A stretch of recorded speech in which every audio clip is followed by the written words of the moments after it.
Mafuanga lele wailo ole tsang ole tatsau isamo ole malanga taine to alua na feo simaifi. In ancient times, it was the women who brought the knowledge of Tatau to Samoa. Siamese twins, Taima and Tilafainga, born undivided but violently separated. They fled Samoa and swam the oceans to Fiji, land of mysteries. Here they learnt the art of the skin, given to women from the gods, for their protection and to show their mana.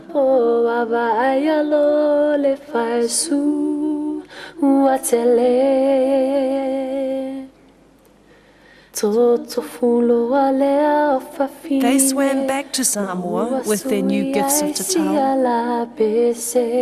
But on their watery journey, they saw a giant clam under the waves.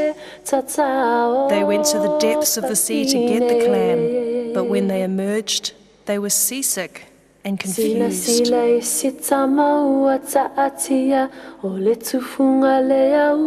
The clam, it seems, had cast a spell on their story.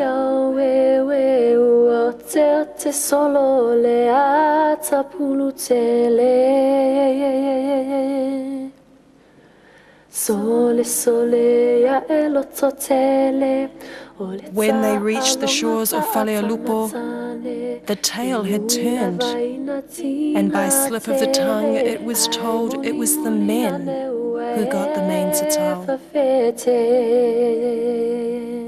The Pea.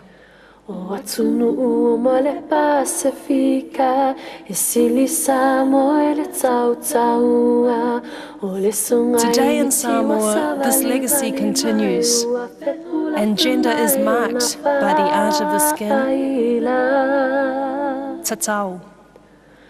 Aoso fa'aifu fa'amuli alea fa'atu aloa selu fa'alau fa'u ole singano fa'apea fa'aulu tau ao va'ileva salaolau.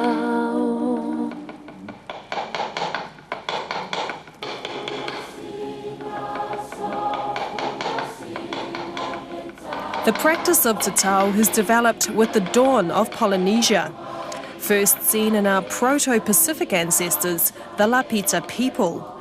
These first oceanic settlers to cross the Pacific from Southeast Asia kept a record of their travels tattooed into their clay pots. And so it's believed, their skin.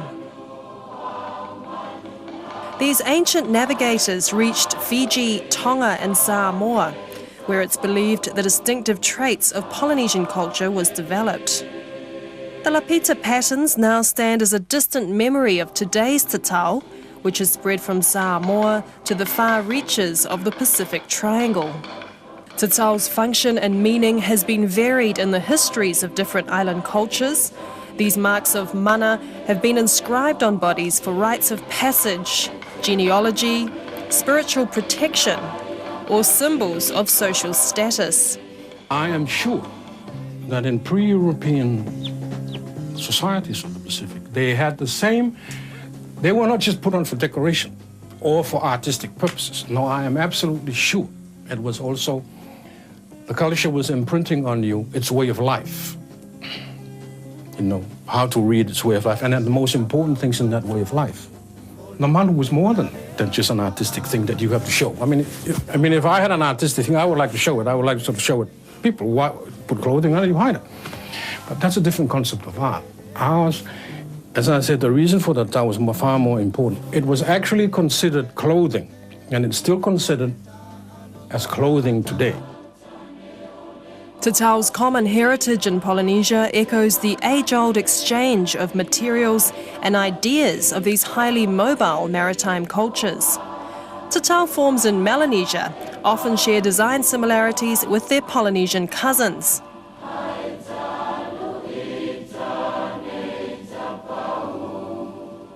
Harking back to the Samoan legend of Te Tao, brought from Fiji for women, the triangular patterns of the malu, for example, are also reflected in the Fijian female Te Tao designs.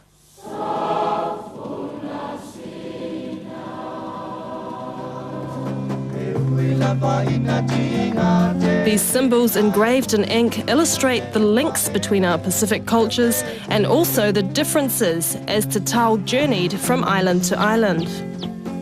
From Samoa and Tonga in the west, out eastwards to the Marquesas and the Society Islands,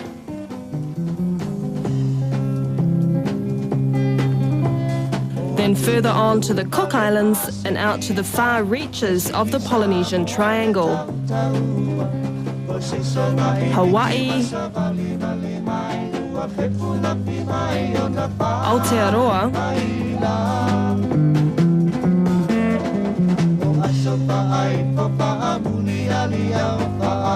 and Rapa Nui.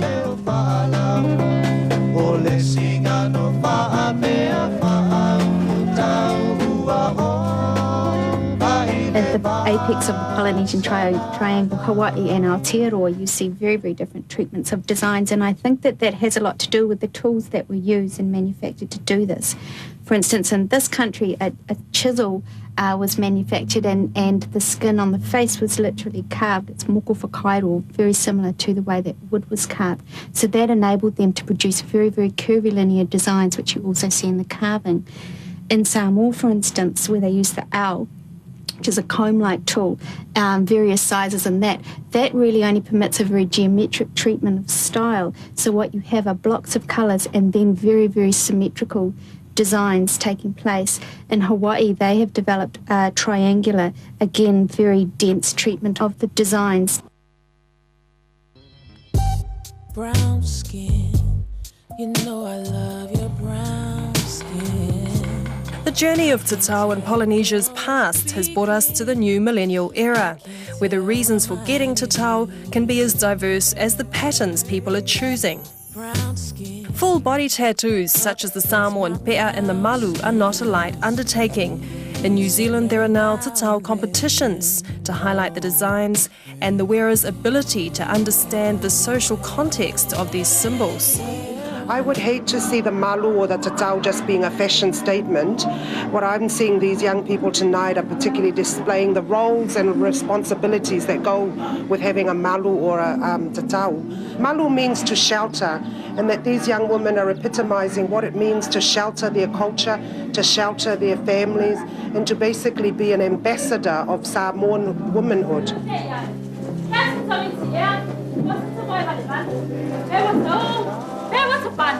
I want to also thank their mothers who are here tonight too for teaching these young women and endeavouring to maintain the Samoa amongst the younger generation as some of us old bags recede into the background. Yeah. With the guys, a large part of their role as Te Tao is initially in being servants to the Ainga. In the old days, to be a matai, you had to have a Te Tao initially, and the Te Tao is the age of apprenticeship. So when they do the taule'elea roles, we're looking for those things, but the finale of it is how well they demonstrate themselves as a matai.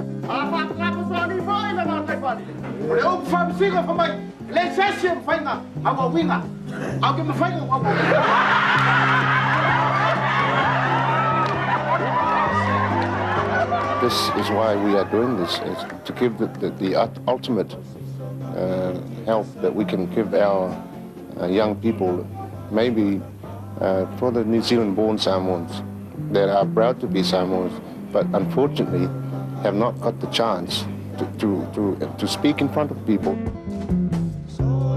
It was actually through my grandmother. Yeah, she had her one, but it wasn't finished. So me and my sister, we decided that we'll complete it for her.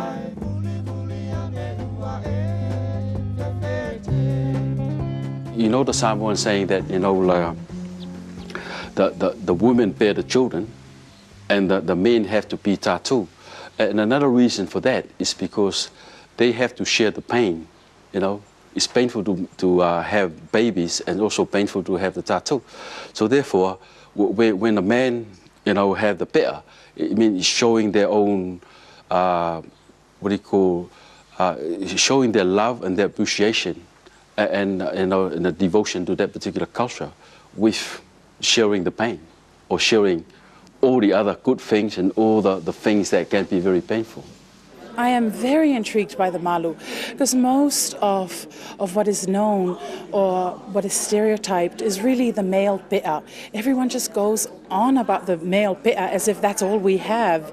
And yet historically, the malu was brought by two women, you know, Siamese, Taima and Tilawhai Ngā. Everyone knows the story.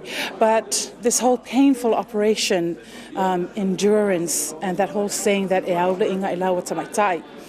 I have a great aunt who used to have it on both her hands. If you read any of Kramer's books or any of the old books where there's any references to malu, you would always see that the Samoan women had it on their hands as well. The malu is actually part of our clothing. The malu moves, and there's a lot of the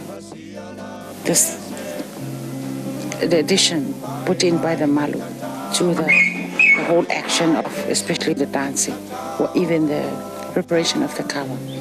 The malu brings out the beauty of the legs of the woman, also matches up with the, you know, the headdress. If you really look at it from now on, how you know, these things moves when you see a real taupo or a real traditional, the one who can really do the Samoan siva well.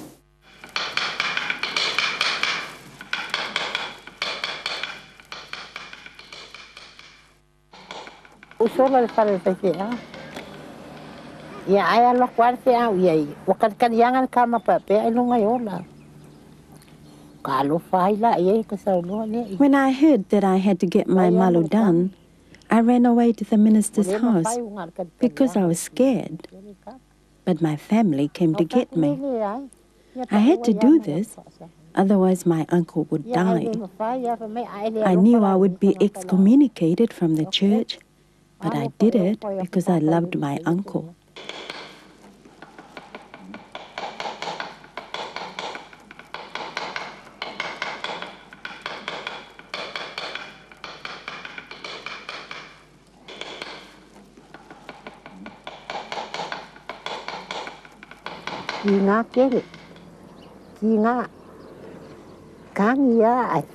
It was sore. It was so sore. I kept crying. When it got too sore, it would stop and start again the next day when I'd had a rest. Compared to having a baby, I think a baby's easier because a baby doesn't take long to come out. But with the malu, the pain goes on for 3 days. These designs were done by an old tufunga who got his ideas from upeti or tapaka.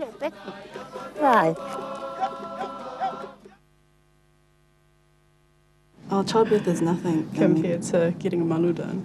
And I have the deepest respect for everyone who goes and gets a malu or a pe'a. You know, my entire heart and everything goes to them because I think it takes a lot of guts and a lot of pride. It's like you've got a new pair of legs. You just feel, you know, once it's done, you just, inside, it's hard to describe. You feel so good. It's like, wow, you're looking at your legs and I can't believe I've done this. We decided, okay, we'd wait until we could actually catch Suluapia because he was always in and out of the country. And it's just something we've wanted to do for a very long time. And with Mum getting her malu done, that also encouraged us quite a bit. And since our brother decided to do his better, and we were like, oh, okay, well, if you're going to do your better, we might as well we'll do it. We'll do it together instead of doing it with a stranger or something like that. So it was a family thing as well. And the thing is, we did our armbands together too, so we were, okay, we would jump in the bandwagon and we'd just go and get it all done. It was good because the support was there, and because I had one leg done first, and then the next day my sister had both her legs done, so I was there for her, and I knew what the pain she was going through. But the thing is, her pain would probably be more intense because, you know, it's both legs, and it's just like, I'm there for you, sis, I'm there for you. Some people, they give you dirty looks, and some people, they're like really, really proud for you, like malu, and it's like, oh. But then, you know, when you get the dirty looks, it's like really disheartening, and you just feel a bit stink. Why? Speaking Samoan, like, I can understand it really well, but I can't speak it like on response, like automatic, and it's just made me want to just, you know, get into the Whakasā more and try our best, because you just want to so much. It's like you're wearing your country, you're wearing your pride, and you're carrying Samoa with you, so you want to get everything done. You want to be fluent in Samoan. You want to get your research, and I just want to build all my knowledge up now. It wasn't for the reason to proclaim myself as a Samoan or anything along those lines, which I think is how people see people being tattooed, and I guess that irritates me somewhat. It's an extremely private ritual, and for me it was done to honour my grandparents rather than to say to the world, I am Samoan, or I'm not fluent in Samoan, so I need to do this so that you will respect me as Samoan. My mother, my grandmother was a taupo, she had a malu, so it was, in my view, incumbent on one of her granddaughters to have one, and it just seemed to fit with me. And when I was in my early 20s, got a scholarship from someone, I can't even remember who now, to go to Samoa to do a paper on the malu, so I did that when I was just out of my teens. So it was something I had always wanted to do, and again, this was some idealistic New Zealand-born kid from Samoa that always had this yearning to do it, and decided to do it about 8 years ago, and did do it, and it's still a really private, personal thing rather than some kind of artistic, born-again Samoan kind of thing. Both the pea and the malu patterns show the connection of the wearer to their extended families and the environment. But as environments change, so too has the style of the tau.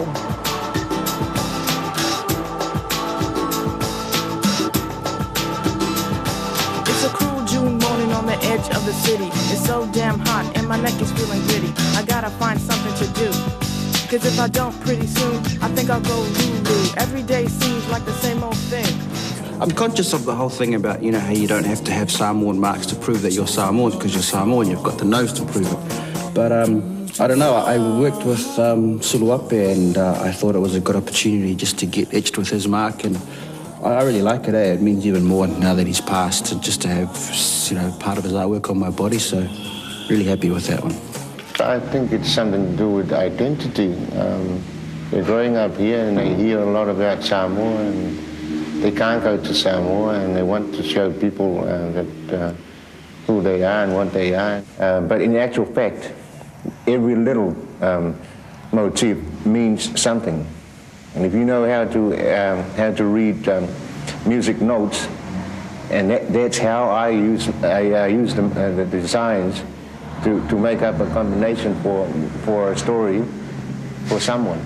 The kaulima, which is, you know, just that bit, which is very, I felt was fashionable, but wasn't enough of a statement for myself personally. I wanted to show that it was a connection with my roots, you know, as for Samoa and my heritage, and I just thought a kaulima wasn't enough, you know. I wanted to show that I was serious about making this connection. The first tattoo I ever saw was a malu, and it was my grandmother's sister's.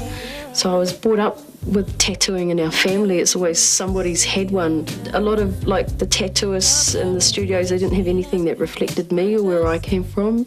And even with the fully traditional, I still don't consider myself a fully traditional person, and I don't quite see it really appropriate for me, because I have a lot of new stories and I have a lot of new meanings and a lot of new symbolic sort of ways to express who I am. So they're very me, but they're also very Samoan.